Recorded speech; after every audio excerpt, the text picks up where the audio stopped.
If you struggle with low self-confidence, stay tuned because I'm going to teach you 3 things that you need to increase your self-confidence to a level that will surprise you. Because the truth of the matter is, self-confidence is something that's actually pretty easy to develop in yourself. It takes a little bit of practice, but once you're able to do it, you'll start to see changes happen in your life. You start to see how you interact differently with other people, and you'll start to feel different about yourself inside. But before I go on, I want to remind you to like and subscribe to this channel. I appreciate everybody who does that because it really helps this channel grow. Now, what happens to people who have low self-confidence? You've probably seen people like this. You may even be a person like this yourself. People with low self-confidence tend to shy away from things. They tend to go inward. They're lonely. Oftentimes, people with low self-confidence have a difficult time interacting with other people. People with low self-confidence oftentimes have difficulty in their jobs, in their relationships, and just life in general. Now, the good news is self-confidence is something you can change with some practice. Most of my life, I had really low self-confidence. I had a lot of negative self-talk. I had a lot of negative beliefs. I had a lot of comparison. I compared myself to other people. And when I didn't feel that I measured up, what happened was I felt even lower.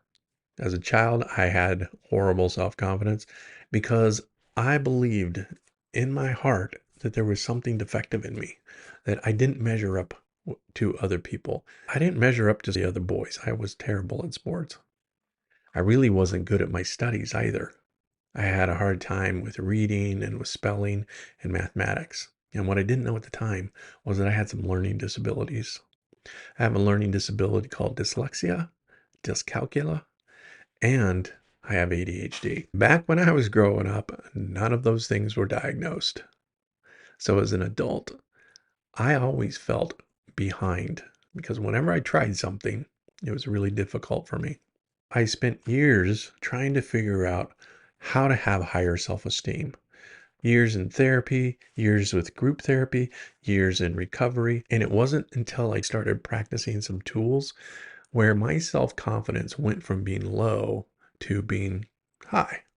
And I'm not saying that to brag. I'm just saying I really love myself and know myself. And I'm happy to be in the world today. And I'm happy to show up with other people and talk to other people and to be able to communicate and just share my experiences in life with others. And I want to teach you those things. So point number 1 in learning to become confident and self-confident is to learn to become competent. Competency is a skill set. So if there's something that you don't feel good at and you have low self-confidence in, you can learn competence. And by learning the competence, you can start to increase your self-confidence. For example, let's say you're really bad at fixing your car. Every time the car breaks down, you've got to take it to a mechanic. You sit there and you're worried about what they're going to say and that you might not even know what it is that they're talking about. But you can change that simply by going and learning a little bit about mechanics, learning about cars. You can take classes at a community college. You can take classes online. YouTube, it's a great way to learn how to fix cars. And you learn by tinkering around, but it takes practice. So rather than saying to yourself, oh, I don't know anything about cars, change it to, I'm going to start learning about cars. And this applies to everything in your life. If you lack a lot of self-confidence in talking to people, you can learn the skill of conversations through programs like Toastmasters, master classes, books. There's so many books out there on communication. Again, YouTube's a great resource. You can hire a coach. But if you learn competency, then you're going to start to feel your self-worth is going to increase and grow because you feel good about your ability to be able to do the things that you once found hard. A big one that a lot of people who have self-confidence issues struggle with is emotional regulation. In fact, that's one of the symptoms of people with ADHD is they can be highly sensitive to criticisms and other people's opinions. But you can learn emotional regulation. You can learn skills like meditation, breath work.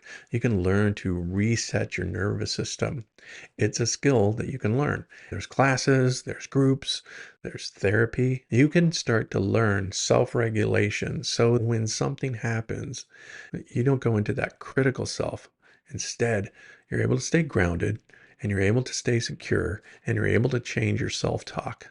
Again, it requires practice, it requires skill, it requires that you become competent in emotional regulation. Another thing we have to do is challenge our fears. It's natural for us to start comparing ourselves to others, start checking out what other people are capable of doing.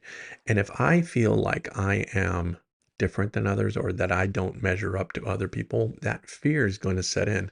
And it's a very primal, natural response because we're tribal people. We belong in groups. We can't fly, we can't run very fast. And it's within groups that we're able to stay safe. If I feel like my contribution to the group is less than somebody else's contribution, and then there's a vote and I get voted off the island, guess what's going to happen? I'm going to have this internalized belief that says, I'm not good enough. I'm going to get voted out. So I have to pretend to be better than everybody else. So I project from my ego, which then causes me to feel even worse about myself because I know I'm faking it. Really learning to challenge your fears head on and leaning into the tension that comes up. So if there's something that frightens you, do it. It's such an important skill set. If you practice that every day, just something little, going out into the world and being with other people and challenging the fear that you have inside yourself that says, I'm not good enough. And the more you do it, the more you exercise that courage muscle and the more you begin to grow in your own self-confidence. Now, the third thing I want to express is it doesn't actually take a lot of time to acquire a new skill. I look at something and I think, oh, that's too hard to do. That's going to take up too much of my time. But the truth is, most skills can actually be picked up in about 20 hours.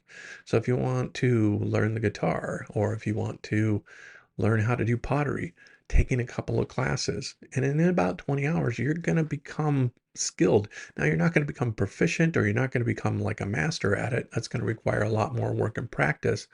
But the more you put into it, the more you're going to grow. When you start thinking to yourself, this is going to take me forever to learn how to talk to people, it's only going to take you about 20 hours to get some of the basic principles down and be able to start using and start doing the skill that you set out to learn how to do. So if you're struggling with self-confidence, remember these three things. So if you're struggling with self-confidence, remember these three things. One, learn to be competent.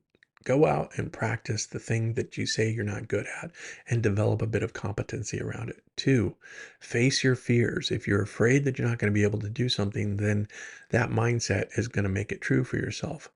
Change your mindset from things are difficult to I'm someone who does difficult things.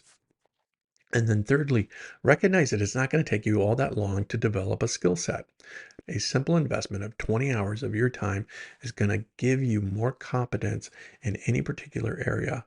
If you just spent a few hours a week working on these areas in your life that you didn't feel like you were good at, you feel embarrassed because you don't have a particular skill set, simply take 20 hours and learn the basics. Thanks for staying with me today. If this video was helpful for you, please like, subscribe, make a comment. I try to comment back to everybody who posts a comment because my deepest desire is to develop a community of men who are working on becoming better men and becoming the version 2.0 of themselves.